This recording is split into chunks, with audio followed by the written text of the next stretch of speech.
Bismillahirrahmanirrahim. Ya Habib, saya mau bertanya, bagaimana cara orang yang beriman ini agar ia dapat dekat dengan Allah?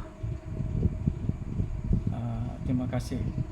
Mudah-mudahan ya soalan ini sangat indah sekali, terutama ya bagi orang-orang yang beriman kepada Allah Subhanahu Wa Taala.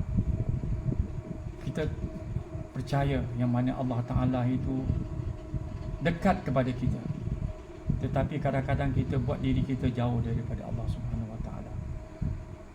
Jadi dalam akhir-akhir zaman begini, kita banyak-banyaklah ingat pada Allah Subhanahu Wa Taala.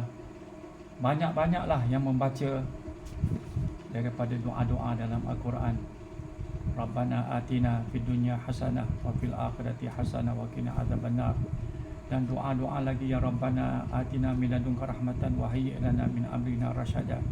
Baca lagi doa, Rabbana atmim lana nurana waghfir lana innaka ala kulli syai'in qadir. Dan baca lagi ya banyak doa dalam Al-Quran ini berbentuk Rabbana adalah sangat mulia, dan kita mengaku apa juga kesalahan kita, semoga Allah Ta'ala hilangkan segala dosa-dosa kita. Jadi kita nak dekat dengan Allah Ta'ala ya, hendaklah kita selalu mesti tanya diri kita, adakah kita ni banyak buat dosa atau tidak? Kalau kita banyak buat dosa, macam mana Allah Ta'ala nak dekat dengan kita? Jadi kita hendakkan diri kita ni dekat dengan Allah Subhanahu Wa Ta'ala. Dalam ilmu tasawuf, dalam kitab-kitab tasawuf, kitab-kitab Imam Al-Ghazali dan kitab-kitab tasawuf yang dikarang oleh Al-Habib Abdullah bin Ali Al-Haddad, banyak sekali mengenai seorang itu akan menjadi hamba yang salih, hamba yang taat kepada Allah Ta'ala, dan dia dapat dekat dengan Allah Subhanahu Wa Ta'ala. Jadi dengan ringkasnya lah diterangkan satu persatu dengan cara ringkas. Yang pertama, untuk mendekatkan diri kita kepada Allah Subhanahu Wa Taala, selalu kita ingat, lihat kepada hati kita. Kita tidak dapat melihat hati kita, tapi kita bersihkan hati kita daripada segala perkara-perkara yang boleh merosakkan amal ibadah kita.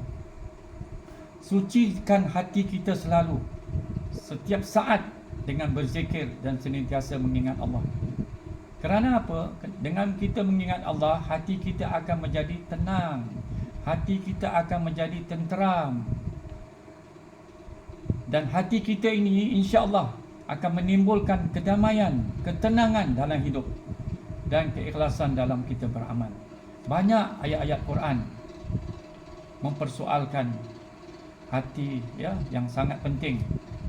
Tapi cara ringkas ini, kita ingatlah, pertama, apabila kita nak bersihkan hati kita ini, kerana hati itu ibarat kaca, ia perlu dibasuh jika ada debu, lebih lagi jika ia kotor. Begitu jugalah, jika kaca itu kita biarkan kotor itu, nescaya nanti menjadi tebal dan kotor warnanya, sebelum berkarat akan menjadi susah dan sulit. Maka obatnya ialah selalu kita pegang dada kita, selalu kita obat hati kita ini dengan sangka yang baik kepada Allah Subhanahu Wa Taala. Jangan sekali-kali kita ada iri hati antara satu sama lain. Elakkan rasa ada hasad dengki. Elakkan diri kita daripada sifat sombong kepada orang. Itu yang tidak baik. Itu yang sangat berbahaya. Jangan hati kita nak jahat pada orang. Selalu kita tanya, ya, hari ini ada tak aku buat jahat pada orang? Ada tak aku buat jahat pada orang? Kalau aku zalim kepada orang, ya Allah tolong maafkan aku. Maka obatilah dengan sebaik-baik hati kita ini selalu dengan zikrullah. Lebih baik, lebih lagi dalam bulan Rajab yang sangat barakah ini, kita disuruh banyak membaca istighfar. Kerana apa? Al-istighfar, kata Rasulullah, sirrul ijabah. Al-istighfar sirrul ijabah.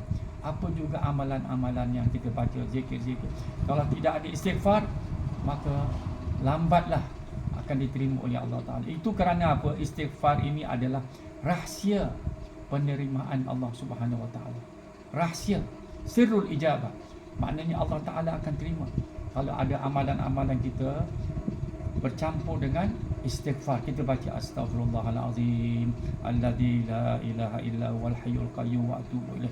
Ataupun dalam bulan Rajab ini kita banyakkan baca Rabbighfirli warhamni wa tub alayya, Rabbighfirli warhamni wa tub alayya. Baca 70 kali, 100 kali, apa juga. Itu satu antaranya. Dan yang kedua, untuk kita dapatkan hati kita dekat dengan Allah Subhanahu Wa Taala, kita banyak bertaubat kepada Allah Taala. Mana ada orang yang tak ada buat dosa? Cuba tengoklah. Yang ini yang paling senang sekali yang ustaz nak terangkan ini.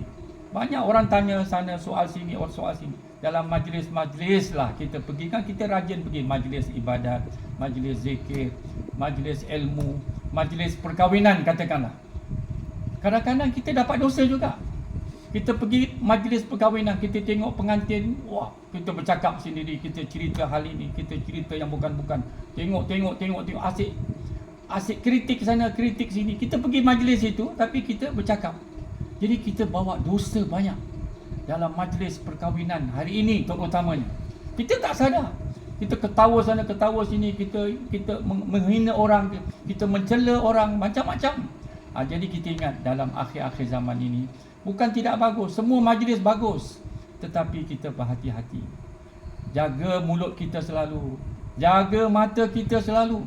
Kita pergi majlis-majlis, try kita kontrol kita punya hati. Sebab itulah kita ingat selalu kita apa? Bertaubat kepada Allah Subhanahu Wa Taala. Kita balik daripada majlis itu, kita bilang, ya Allah, ini hari barangkali aku pergi majlis kahwin ini dapat dosa pasal aku mengumpat, aku menceritakan yang ini. Satu. Yang kedua, hendaklah kita terus